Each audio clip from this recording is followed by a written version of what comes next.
很少有歌手出道不足1年，在未发片前就举办歌唱并成绩斐然，也很少有歌手能以相对避世的姿态却长居娱乐头条，但他却做到了。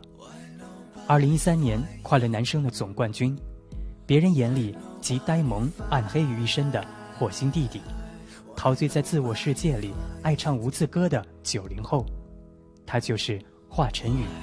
就是当我决定要进这个圈子开始，我就已经调整好所有的心态，喜欢，我很喜欢这份工作，因为这份工作我觉得挺轻松的，对，我也没有怎么样，我也还是一样很自由，所以我出道之后我也一样不出门，对，我没有什么生活上的困扰或者什么样，都其实没有，就我还是心情很好，而且还能够赚钱，我觉得还挺轻松的。对，我是个很乐观的一个人，但是我一个人长期在一个不见光的地方长大，所以我就像我自己不太喜欢见光，对，所以希望我在家里的时候，我工作人员就知道，每次来我家的时候，我家窗帘永远都是拉上的，就永远没有拉开过那个窗帘，然后白天在家可能有时候会开灯，不能说是抑郁，应该说是我自己很享受，我喜欢一个人，对，不是说抑郁吧，应该说是我不，首先我以前我出道之前我不太喜欢交朋友，对，然后我觉得很麻烦，我是一个很懒的人，对，然后我觉得好麻烦交朋友，因为我要去交朋友的话，就是我还得去认识你，我还得去了解你，可是我又对你没兴趣，所以我就觉得好麻烦。我没想过以后要找什么样的女朋友，因为女朋友这个无非就是看对眼而已，对，但是其实像晴姐那样，我跟她之间其实不是像外界想的那样，也不知道为什么，其实本来我觉得挺简单的一份情谊，却非要最后被外界媒体写成了一个什么姐弟恋什么的，其实我觉得并不是这样的。至于我之后找女朋友的话，我觉得我只要看对眼了，我就会去找，即使她的性格跟我不是特别搭也无所谓。卡西莫多，巴黎圣母院里钟楼怪人的经典形象，成为了华晨宇首张专辑《卡西莫多的礼物》的主旋律。外表不被接受，内心却纯洁善良。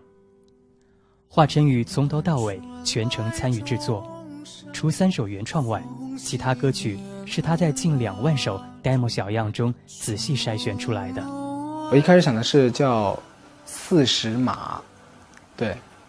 这个名字叫专辑的名字，然后这个是我自己想出来的，就是40码其实是一个写码，是我自己的写码。我的意思就是说，是每一个人其实他不需要拥有太广的天地，就是他，因为你其实是你只有两只40码的脚，然后你只需要站在这么一个位置就够了。然后其实你不需要拥有特别强烈的要去达到什么样的目的或怎么样，只要顺其自然的活着其实是很好的，你怎样都可以很开心，因为你只用站在这里，你就是存在的，你就是有价值的。但凡看过巴黎圣母院应该都知道，然后也是第一反应想到就是教堂，钟声，敲钟人，然后欧洲，然后文艺，然后就是古典，就是这些画面其实都会印在你的脑海里面，然后再就是这样一个人物，这个人物他其实是他在我眼里就是他有一个，虽然他的外表不被外界所接受，但是他的内心是一个很纯洁、很善良、非常美的一个心，就是让我觉得其实就跟很多的小孩子是一样的，就是很多小孩子为什么能够那么天真无邪的去笑，开开心心的玩，就是因为他们没有太多负担，他们所认为的就是这个世界就是这样的，他觉得就是我放肆的玩，放肆的笑，放肆的开心，放肆的哭，就是一种很纯净的一种心理。反而人越长大之后，越被外界传递给你的知识给了太多之后，你却会有很多的不可以去有很多不能做的东西。他不是简单的小清新，他也并不清新，还常常暗黑。不是笨拙的天真，他一点也不笨，不过是自愿活得像一个孩子。所有正常人觉得重要的事，他都觉得不重要，懒得学会而已。这是近乎强势的自我选择，就这么活，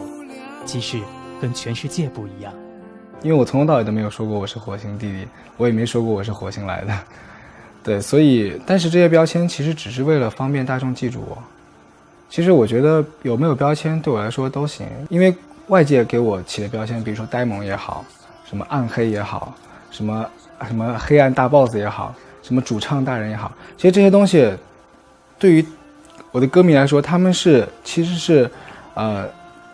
我所表现当时的那样一个状态呈现给他们的直观感受，所以他们当时觉得我就是这样一面，觉得哇，花花这个时候好可爱啊，哇，花花这个时候好腹黑感觉，或者哇，花花这个时候好贱啊，花花这个时候好像个神经病啊，这是我当时的一个状态给他们直观感受。但是我每一个人都是会有很多面，其实就是我在当下什么样的心情，我就会用什么样的状态来呈现，这是我当时想做的东西。因为我不在乎自己，我不需要时刻去耍酷，我不需要时刻让自己很端庄，我可以时时刻刻都在人面前，在镜头面前就是很帅的样子，或者是不是帅吧，就是酷酷的，就装酷的样子，这个很简单，这个对我来说是最简单的一件事情。装酷就是无非就是你很冷静，让自己头脑很清晰，就像我现在坐这跟你聊天一样。你觉得现在的我呆萌吗？是吗？所以就是我只是很随意而已，所以我不在意外界给我的标签，因为他们只是想记住我。对，我不会变的，因为从我高中的时候，当我自己开窍的那一天，我就觉得我不会再变了，我也不准备变，我也不准备有任何，就是不管是外界好，或者是环境变化也好，永远都是环境在变，但是我一定不会变。对。只有我守着安静的沙漠，等待着花开。